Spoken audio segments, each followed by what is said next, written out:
Dear students, पीछे मैंने आपको बैलेंस शीट बता दी थी।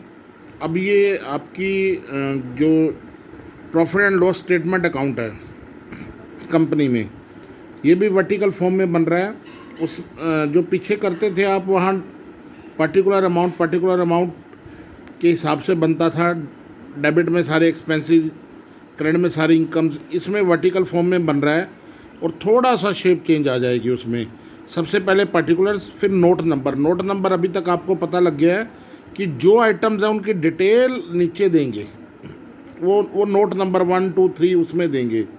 Figures for the current reporting year, figures for the previous reporting year. Revenue from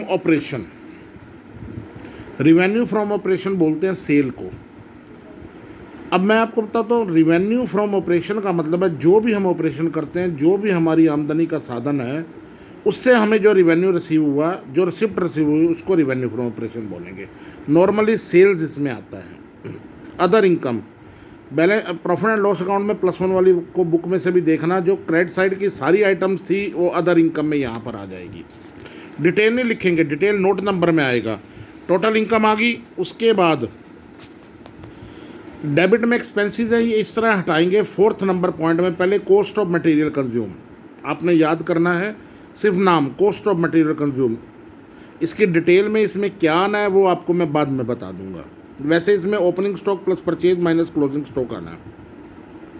opening material, raw material आएगा इसमें। Opening material plus purchase of material minus closing material जो बचा है आपके पास। परचेज और स्टॉक एंड ट्रेड। मटेरियल और stock and trade में क्या डिफरेंस है आपका?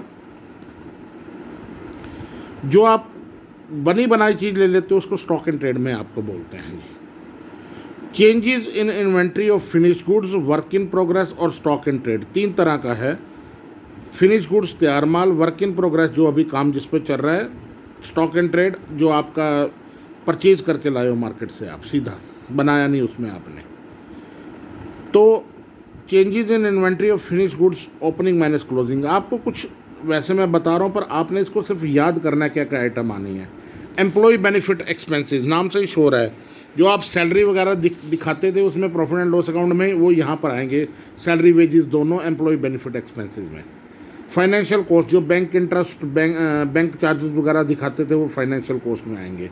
डेप्रिसिएशन एंड अमोर्टाइजेशन एक्सपेंसेस, जो इंटेंजिबल एसेट्स को राइट ऑफ करते हैं उसका अमाउंट को अमोर्टाइजेशन कहते हैं, जैसे गुडविल राइट ऑफ।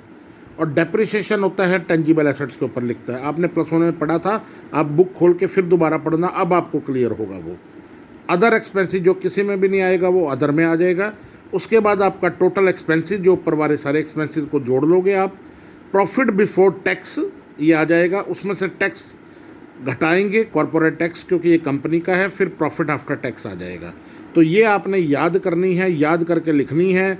अब हम मंडे को नया चैप्टर जो हमारा है कंपैरेटिव स्टेटमेंट, वो भी दो टॉपिक्स में ख़त्म हो जाएगा, उसको शुरू करेंगे। थैंक यू बेटा।